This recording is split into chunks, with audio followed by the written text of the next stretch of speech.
Hello नमस्कार दोस्तों, कैसे हैं आप सब। आज हम लोग जिस भर्ती के बारे में बात करने वाले हैं दोस्तों, वो एएनएचएम झारखंड में वैकेंसी आया हुआ है। ठीक है, इसमें पैरामेडिकल सभी प्रकार के पोस्ट है। इसका नोटिफिकेशन आ गया है। टोटल पोस्ट 99 है, जो कि अलग अलग भर्ती है। यहाँ पर नोटिफिकेशन कैसे डाउनलोड करना है, अप्लाई का प्रोसेस क्या है, इन सभी चीज़ों का डिटेल्स यहाँ पर देखेंगे। ठीक है, चलिए वीडियो को शुरू करते हैं। ये नोटिफिकेशन है, ठीक है, ये जिला स्वास्थ्य समिति धनबाद का है। राष्ट्रीय स्वास्थ्य मिशन, जो कि एनएचएम नेशनल हेल्थ मिशन के तहत ये वैकेंसी आया हुआ है। ठीक है, इसमें पारा चिकित्सा जो होते हैं, पैरामेडिकल स्टूडेंट या पैरामेडिकल कह सकते हैं, कर्मी के लिए बहाली आया हुआ है। इसका लास्ट डेट जो है से कि 9/2/26 तक रखा गया है, 5 बजे तक। ये वैकेंसी का फॉर्म जो है से कि ऑफलाइन आपको भरना है, ऑफलाइन। ठीक है, यहाँ पर चयन प्रक्रिया की बात करें तो उम्मीदवार जो भी क्वालिफिकेशन रखते हैं उनको स्व अभिप्रमाणित पत्र प्रति जो है से कि देना है। स्व अभिप्रमाणित पत्र कहने का मतलब है कि आपके पास जो भी डॉक्यूमेंट है उसका एक कॉपी आप करवा लीजिएगा, जीरोक्स। जो लोग आरक्षण का दावा करेंगे वो लोग अपना आरक्षण का सर्टिफिकेट बनवा लेंगे, दूसरा जाति प्रमाण पत्र वगैरह जो भी है। और यहाँ पर मैट्रिकुलेशन, स्थानीय निवास, पूर्ण रूप से भरा हुआ आवेदन पत्र नीचे दिया हुआ है। असैनिक शल्य चिकित्सक सम्मुख चिकित्सा पदाधिकारी धनबाद को डाक या स्पीड पोस्ट के माध्यम से भेज सकते हैं। ठीक है, ये फॉर्म भरने का प्रोसेस समझिए तो आपको बताया जा रहा है कि ये फॉर्म भरने का प्रोसेस है कि डाक या स्पीड पोस्ट के माध्यम से भेजना है। कहाँ भेजना है उसका पूरा यहाँ पर देख लीजिए। यहाँ पर सब पता है, सदर कैंपस, कोर्ट मोड़, सिविल सर्जन कार्यालय धनबाद है। पिन कोड यहाँ पर दिया हुआ है। ये पूरा ये एड्रेस है जहाँ पर आपको अप्लीकेशन अपना भेजना है। इस फॉर्म को भरने के लिए ना आपको एप्लीकेशन फ़ी भी देना है। एप्लीकेशन फ़ी यहाँ पर ये देना है, अनरिजर्व और EWS इन लोगों को और OBC को 400 रुपये देना है। और बाकी अनुसूचित जाति और जनजाति में जो आते हैं उनको यहाँ पर 200 रुपये देना है आवेदन पत्र। ठीक है, और ये जो फ़ी देना है ना, ये डिमांड ड्राफ्ट से देना है। और ये डिमांड ड्राफ्ट DD बनता है, जो DD ये डिस्ट्रिक्ट हेल्थ सोसाइटी धनबाद के नाम से बनाना है। आपको बैंक में जानिएगा ना और वहाँ पे दिखाइएगा और चाहे बोलिएगा कि डिस्ट्रिक्ट हेल्थ सोसाइटी के धनबाद के नाम से हमको डिमांड ड्राफ्ट या DD बनवाना है, 200 रुपया या 400 रुपये के, तो वो बना करके दे देंगे वहाँ पे। ठीक है, और सभी को एक एप्लीकेशन फॉर्म और जो भी अपना डॉक्यूमेंट होगा, सारा डॉक्यूमेंट, जाति प्रमाण पत्र, आवासीय प्रमाण पत्र और आधार कार्ड, पैन कार्ड, 2 फोटो, और साथ में ये जो DD बनवाएंगे वो अपना एक्सपीरियंस सर्टिफिकेट होगा, तो वो सभी को एक इन्वलप में करके और इन्वलप पर एड्रेस लिख करके, जैसे आपको स्पीड पोस्ट करना रहता है, करने जानते होंगे तो ठीक है, नहीं तो किसी से पता कर लीजिएगा, वहाँ पर आपको पोस्ट कर देना है। ठीक है, अभ्यर्थी का चयन जो है से कि शैक्षणिक तकनीकी परीक्षाओं में प्राप्त अंक, रिटेन टेस्ट या स्किल टेस्ट होगा उसके बेसिस पर, या इंटरव्यू। ये डिपेंड करता है कि जो लागू होगा, मतलब जिस हिसाब से स्टूडेंट पहुंचेंगे उस व्यवस्था, उस हिसाब से आपको ये लिया जाएगा। ठीक है, यहाँ पर ये नोटिफिकेशन का ऑफिशियल वेबसाइट है, यहीं से आपको नोटिफिकेशन का डाउनलोड करना है। जो भी या जब भी आपको इंटरव्यू या एग्जामिनेशन का डेट या एडमिट कार्ड जो भी आएगा वो इसी वेबसाइट पर प्रकाशित होते रहेगा। इस वेबसाइट को हमेशा विजिट करते रहिएगा। ठीक है, क्योंकि यहाँ पर दिया गया है कि इस वेबसाइट पर अपलोड करते हुए समाचार पत्रों के माध्यम से प्रविष्ट उपस्थिति प्राप्त की जाएगी।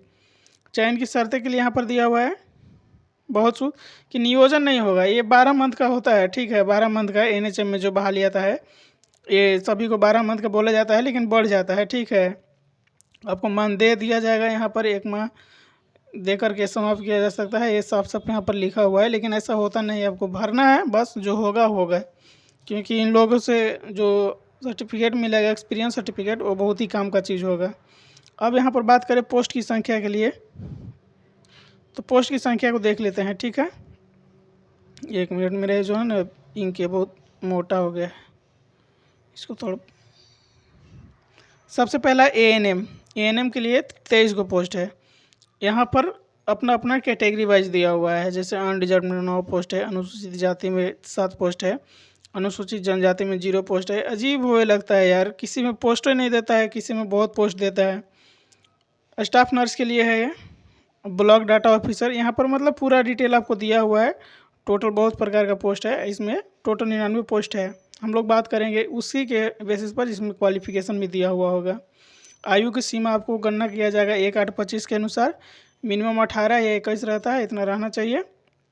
और साथ में मैक्सिमम आयु जितना होगा यहाँ पर दिया हुआ है।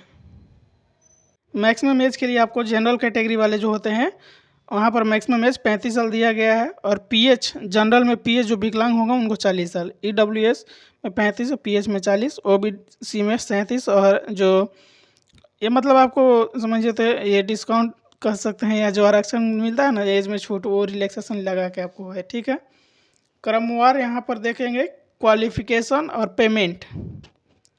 क्वालिफिकेशन यहाँ पर एएनएम की बात करें तो 10+2 होना चाहिए और एएनएम पास होना चाहिए और झारखंड नर्सिंग काउंसिल से रजिस्ट्रेशन होना चाहिए। 12,500 पर मंथ पेमेंट इन लोगों को मिलेगा।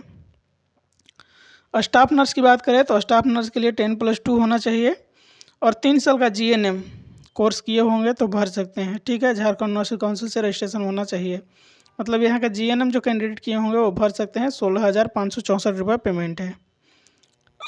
ब्लॉक डाटा मैनेजर का भी पोस्ट है यहाँ पर, 15,000 इन लोगों का सैलरी है। रेडियोग्राफर या एक्सरे टेक्नीशियन इन लोगों का 16,000 पेमेंट है, जो कि ठीक ठाक है। डिप्लोमा होना चाहिए रेडियोलॉजी में और 1 साल का एक्सपीरियंस होना चाहिए और साथ ही साथ झारखंड स्टेट जो पैरामेडिकल काउंसिल है वहाँ से रजिस्ट्रेशन होना चाहिए। फार्मासिस्ट के लिए भी यहाँ पर डिप्लोमा जो किए होंगे फार्मेसी वाले वो एलिजिबल होंगे। बैचलर बहुत लोगों में यहाँ पर नहीं दिया हुआ है, तो लेगा कि नहीं लेगा ये कंफर्म नहीं कर सकते हैं, लेकिन नहीं दिया हुआ है तो हो भी सकता है कि नहीं ले, क्योंकि बिहार में चाहे अदर जगह देखते हैं कि बैचलर जो फार्मासिस्ट किए हुए हैं ना उन लोगों में और डिप्लोमा जो किए हैं उन लोगों में हमेशा इस तरह का आंकड़ा रहता है, वो इधर जाता है तो इधर जाता है। लेकिन यहाँ पर पेमेंट 15,208 रुपये रखा गया है। आयुष फार्मासिस्ट के लिए भी है, इन लोगों का 10,000 पेमेंट है। यहाँ पर VWD टेक्नीशियन है, मलेरिया वाला जो होते हैं ना उन लोगों के लिए 15,208 रुपये इन लोगों का पेमेंट है। लैब टेक्नीशियन की बात करें तो लैब टेक्नीशियन में इसेंशियल क्वालिफिकेशन रखा गया है कि 10+2 एंड डिप्लोमा या सर्टिफिकेट कोर्स होना चाहिए। ठीक है, प्रोफेशनल जो क्वालिफिकेशन है 1 साल का एक्सपीरियंस इन लोगों को होना चाहिए। और कैंडिडेट जो है कि for example graduate shall be preferred, मतलब जिनका हायर क्वालिफिकेशन होगा जिनके पास उनको प्रीफर किया जाएगा। 15,208 रुपये इन लोगों का पेमेंट है। ठीक है, पोस्ट के बारे में जानकारी ऊपर दिया हुआ है, वहाँ से आप देख सकते हैं। यहाँ फिर है लैब टेक्नीशियन के लिए, इसमें लैब टेक्नीशियन के लिए सेम क्वालिफिकेशन है, 15,208 रुपये है। यहाँ पर ट्यूबरक्लोसिस के लिए जो होता है इन लोगों में भी ग्रेजुएट के लिए यहाँ मांगा गया है 10+2 और 12,582 रुपये पेमेंट है। ठीक है, नीचे आएंगे बहुत सारा पोस्ट है यहाँ पर। ठीक है, सबका क्वालिफिकेशन यहाँ पर भी जो STLS है इसमें भी आपको डिप्लोमा लैब टेक्नीशियन के लिए ही खोजा जा रहा है, लेकिन इसमें 20,400 पेमेंट है। इसमें क्या मांगा जा रहा है कि जो 12 होता है उसका ड्राइवरी लाइसेंस मांगा जा रहा है और सर्टिफिकेट कोर्स होना चाहिए आपको कंप्यूटर में। ठीक है, इसीलिए इन लोगों को ज़्यादा पेमेंट देने जा रहा है और 1 साल का एक्सपीरियंस भी चाहिए। 21,000 पेमेंट है, ठीक ठाक है। यहाँ पर जो बैचलर डिग्री किए होंगे सैनिटरी इंस्पेक्टर में उसके लिए वैकेंसी है, इन लोगों को 19,047 रुपये पेमेंट है। बाकी ये नोटिफिकेशन ख़त्म होता है और यहाँ से आपको आवेदन पत्र है, इस आवेदन पत्र को भर लेना है। भरने के बाद सारा कुछ अच्छे से यहाँ पर फ़ोटो चिपका देना है। क्या क्या डॉक्यूमेंट भेजना है वो सब ऊपर बता दिए हैं। ठीक है, यहाँ पर DD जो बनवाइएगा ना उसका DD नंबर भर दीजिएगा। देखिए यहाँ पर DD नंबर दिया हुआ है कि DD नंबर यहाँ पर लिखिएगा, डेट कब का इशू हुआ है वो लिखिएगा और किस बैंक और किस ब्रांच से किए हैं वो बैंक और ब्रांच का यहाँ पर नाम लिखवा दीजिएगा। ठीक है, इसको डाउनलोड करने के लिए 1 मिनट में देख लेते हैं। जिला स्वास्थ्य मित्र धनबाद आपको लिख करके सर्च करना है। ये जो फर्स्ट वाला वेबसाइट आएगा ना इसको आपको क्लिक करना है। जैसे ही क्लिक करेंगे यहाँ पर ये 3 डॉट वाला जो दिखाई दे रहा है ये 3 डॉट वाला पर क्लिक करेंगे। ठीक है, यहाँ पर जैसे ही क्लिक करेंगे यहाँ पर इस तरह आएगा और इसमें चुनाव सूचना का होगा नोटिस, यहाँ पर नोटिस वाला पर क्लिक करिएगा। फिर यहाँ पर भर्ती वाला पर क्लिक करिएगा, यहाँ पर नीचे आइएगा तो ये आपको दिख जाएगा। ठीक है, इसका लास्ट डेट जो है कि 2 ये दूसरे हैं, हम लोग जिसका बात कर रहे हैं वो ये है पारा चिकित्सा वाला। 23/1 से अप्लाई हो रहा है, 9/2 तक लास्ट डेट है। इस पर क्लिक करेंगे तो आपको ये डाउनलोड होकर के मिल जाएगा। यहाँ से इसी PDF में एप्लीकेशन है, नीचे वाला प्रिंट कर लेना है।